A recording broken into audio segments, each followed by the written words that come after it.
Se você está cansado de ter as suas propostas recusadas nos comitês de crédito, ou mesmo se esforça para fazer bons pareceres, mas parece que os analistas nem leem.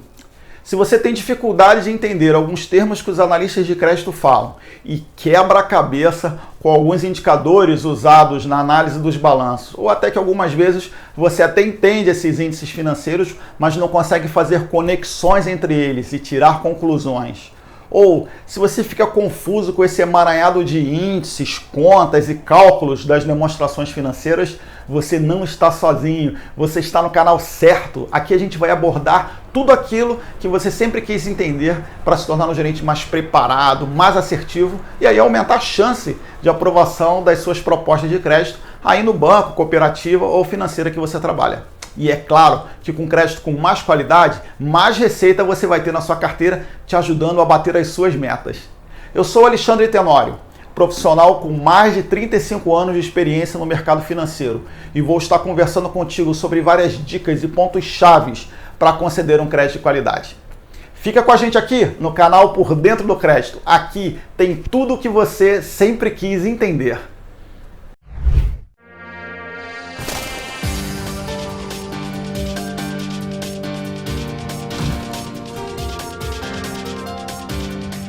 Antes de entrar na lista dos números e índices, vamos tratar de um tema aqui mais conceitual, mas muito importante. Vamos ver uma metodologia objetiva e subjetiva ao mesmo tempo, que procura entender com profundidade o cliente, o ambiente em que ele está inserido e as condições que podem afetar a qualidade do crédito. O mercado costuma chamar essa metodologia, esse conteúdo, de 6 de crédito. Pode ser que você já tenha visto esse tema, mas, sinceramente, eu acho que seria importante você rever, porque essa base vai te ajudar a refletir sobre alguns aspectos de uma boa gestão de crédito e que passam desapercebidos, algumas vezes, na correria do dia a dia, que a gente sabe que é grande. Pois bem, existem várias metodologias utilizadas no mercado para esses 6 de crédito. Aqui a gente vai utilizar como conceito 6 de crédito. E aí um ponto importante é o seguinte: esses 6 não devem ser vistos como um roteiro para restringir, para dificultar a concessão de crédito, mas para te chamar a atenção ou para te lembrar de alguns itens que vão te ajudar a formar o teu discernimento sobre o crédito, levando você a ter mais chance de atingir as tuas metas. Esse vídeo de C de crédito também não é para analista de crédito. Esse vídeo ele foi pensado para você, gerente comercial, bancário, financiário, que trabalha aí na cooperativa, que luta todo dia para conseguir um pouco mais de receita nessa sua carteira. Se enganam então alguns colegas quando dizem que não precisam entender muito bem de crédito, porque a instituição em que trabalha já tem lá os analistas de crédito, para cuidar do assunto. Lê do engano. O crédito nasce na área comercial e um gerente bem preparado precisa sim entender muito bem de crédito.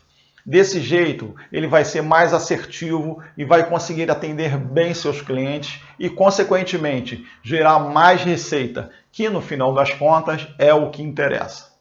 Crédito é um assunto que precisa estar na ordem do dia de todo mundo que quer atender bem um cliente. Mas chega de papo e vamos lá para o primeiro C de crédito, ok? Então vamos lá, o primeiro C de crédito que nós vamos analisar é o C chamado caráter. Caráter é a base de tudo. Se esse C de crédito faltar, todos os outros Cs caem por terra. Esse C tem a ver com a integridade, com a idoneidade, com a reputação do tomador.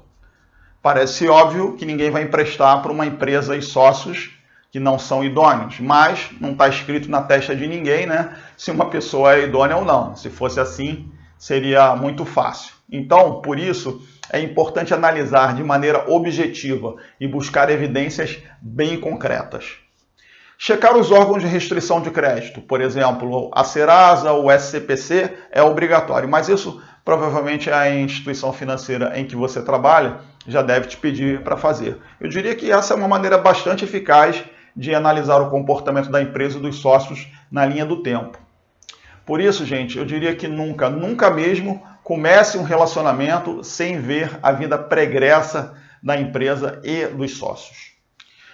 Uma outra maneira bastante importante para se verificar o C do caráter é consultar as fontes de mercado, como, por exemplo, os fornecedores, os bancos, né? Eu diria que vale até mesmo uma busca no Google. Hoje em dia ninguém escapa a esse Big Brother da vida virtual.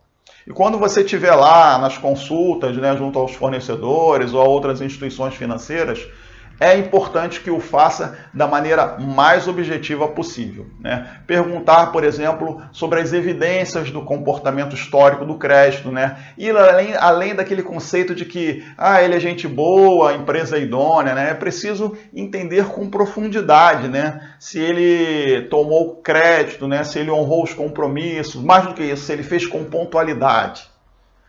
Outro elemento importante de se verificar no C do caráter são algumas evidências documentais. Eu diria que o papel também fala, né?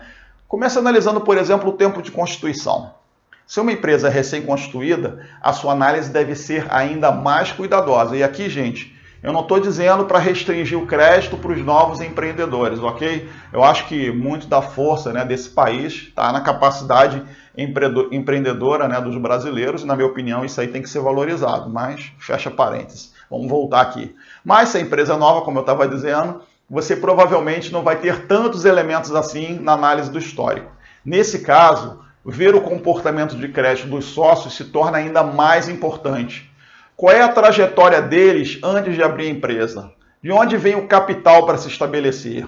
Os sócios vieram de outra empresa, tinham outro negócio, se tinham, a empresa fechou por quê, né? Infelizmente, a gente sabe que existem casos de pessoas, né, que quebram empresas e que algum tempo depois, quando os serviços de restrição de crédito já não registram mais lá os apontamentos, né, abrem outro CNPJ, tomam crédito de novo na praça, como se nada tivesse acontecido. Então, você até pode conceder o crédito para uma empresa recente, tá? Mas você precisa estar sabendo de tudo isso. Enfim, o que eu estou querendo dizer aqui é que ninguém vira sócio da noite para o dia. Todo mundo tem uma trajetória. Fique atento também a eventuais mudanças de atividade, endereço, né? Às vezes tudo ao mesmo tempo. Inclusive, acho que se for esse o caso, valeria classificar a empresa como uma empresa recém-constituída, ainda que o CNPJ diga o contrário, fica de olho. De novo, você pode conceder o crédito, mas você tem que levar isso em conta na sua análise. Por último, é preciso observar se a pessoa com que você está lidando na concessão do crédito é de fato o sócio que está no contrato social. E se não é, por que o sócio real não consta no contrato social, né? Bom, gente, isso tudo aqui que eu estou comentando não é algo para deixar o cliente constrangido, né, para dificultar a sua concessão de crédito, né, mas é para entender que a reputação, o histórico de pontualidade, né, da empresa, dos sócios, ajuda você a ter um bom grau de segurança de que vai emprestar e vai receber de volta o recurso. Então, pessoal, por mais que pareça um crédito excelente, com números sensacionais, garantias muito boas, se houver dúvida sobre o caráter, o crédito não deve ser concedido. Você para aqui. Resista à tentação de bater a meta emprestando para alguém que vai te dar dor de cabeça logo, logo, né? E lembre-se de que quem planta crédito ruim, colhe PDD. O segundo C de crédito que vamos analisar agora é conhecido como capacidade. Como já dissemos, crédito é a arte de emprestar e receber. A gente quer emprestar para alguém que vai pagar. Aqui nesse C de crédito, devemos analisar se a empresa tem capacidade de arcar com os seus compromissos e efetivamente pagar o empréstimo obtido. É o coração da análise de crédito. Provavelmente é nesse C que o analista de crédito da sua instituição vai gastar mais tempo analisando. Essa análise precisa ser bem concreta e objetiva. Precisamos ver, por exemplo, qual é a geração de caixa da empresa para o pagamento da dívida, qual a rentabilidade do negócio, qual o grau de alavancagem que a empresa tem no mercado. Outro aspecto que eu também acho bastante relevante, né? O crédito pretendido, qual é a finalidade, né? Para que se pretende? Esse recurso, por exemplo, é para capital de giro?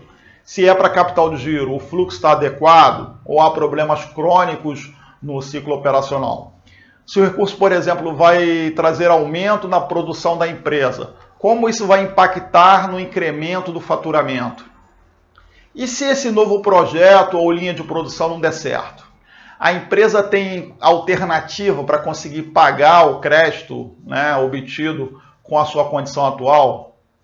Às vezes a gente gosta muito de uma empresa, dos sócios, de como ela é gerida, mas não necessariamente a empresa tem capacidade de honrar com o crédito, ou pelo menos não no volume pretendido. Muitas vezes, até o sócio acha que aquele volume, né, que aquela necessidade de crédito é a ideal, mas os números nem sempre confirmam essa hipótese. E é aqui, gente, que muitos colegas da área comercial costumam ter problemas na análise. Às vezes ficam tão empolgados com a empresa, né, que não dão tanta importância assim para o que os números falam. A empresa muitas vezes realmente até é boa, mas toda vez que a gente se apaixona pela empresa, a gente perde a capacidade de analisar com isenção, o que é fundamental para uma boa concessão de crédito. Enfim, o C de capacidade deve medir se a empresa é capaz de pagar o crédito no montante em que está sendo pedido e nos prazos acordados. Mas fica tranquilo que a gente vai ver um pouco mais adiante como analisar e diagnosticar essa capacidade através da leitura e interpretação dos números e indicadores da empresa. Mas isso vai ser nos próximos vídeos, ok? O terceiro C de crédito podemos chamar de condições.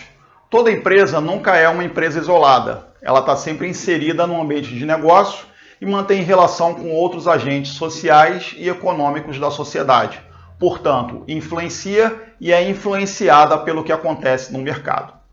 Neste C de condições, então, estamos nos referindo à capacidade da empresa e dos seus administradores de atuarem nesse ambiente de negócio e no setor em que está operando.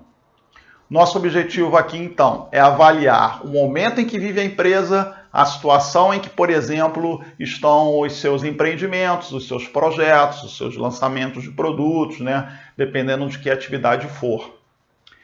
Uma das perguntas que devemos nos fazer é: o produto ou a tecnologia que ela vende é obsoleto ou está caindo em desuso? Ela está numa perspectiva de ascensão, estagnação ou queda no mercado? É possível identificar sinais de crescimento ou, no sentido contrário, de crise iminente? E mais, como o segmento em que ela atua tem se comportado diante do cenário econômico? Dando um exemplo, eventualmente num cenário de recessão, o segmento de entretenimento tende a ser mais afetado do que outros de bens mais essenciais, como de comércio de medicamentos, por exemplo. Já no cenário de expansão econômica, com o aumento do poder aquisitivo da população, os segmentos com, vamos dizer assim, com maior valor agregado, né, como os de alimentação premium, de turismo, em média, costumam atrair mais consumidores e a crescer mais rápidos que os setores da cesta básica. Então, como o setor em que a empresa está inserida se situa nesse contexto macroeconômico? E a empresa nesse segmento, ela tem sido mais ou menos competitiva que os seus pares do mesmo setor? Aliás, por falar em competição com os seus pares, os seus concorrentes, eles podem ameaçar seriamente a sustentação da empresa? A empresa reúne condições, por exemplo, de se adaptar em caso de crise, possui flexibilidade, poder de reação. Tudo isso é analisar as condições da empresa. As condições de como se posiciona no mercado. Eu sei que são muitas perguntas, talvez você não tenha aí todas as respostas, mas é preciso pensar sobre isso e situar a empresa tomadora do crédito nesse contexto mais amplo. Resumindo em linhas gerais, em que condições de mercado a empresa vem navegando? Muitas vezes ela até carrega bons números lá nos demonstrativos financeiros, né, decorrentes aí de um momento de bonança, mas a situação atual ou a perspectiva pode ser outra e você precisa ter isso em mente na hora de emprestar o dinheiro. Gente, recapitulando então o que vimos até aqui, ok? 3 conceitos fundamentais envolvendo análise de crédito. O caráter, referente à reputação, histórico e credibilidade da empresa e dos sócios. a capacidade que a empresa tem de honrar os compromissos, né? E as condições, né? As condições em que ela está inserida e como reage ao mercado, né? Com a concorrência, a tecnologia, a atividade da economia. Bom, se nós aqui do canal agregamos conhecimento para você nesse vídeo, te peço para deixar um like aqui embaixo. Assim a gente te ajuda e você também ajuda a gente, né? Aproveite para se inscrever aqui no canal logo abaixo e ativar o sininho para as notificações. Assim você vai ficar por dentro do crédito e ser avisado sempre que surgir vídeos novos aqui no canal. Gente, no próximo vídeo a gente vai conversar sobre os últimos 6 de crédito. E ao final eu tenho certeza de que você vai estar muito mais bem preparado, né, para analisar e identificar possíveis riscos de crédito que você lida no dia a dia. Fica com a gente aqui no canal Por Dentro do Crédito. Aqui tem tudo que você sempre quis entender.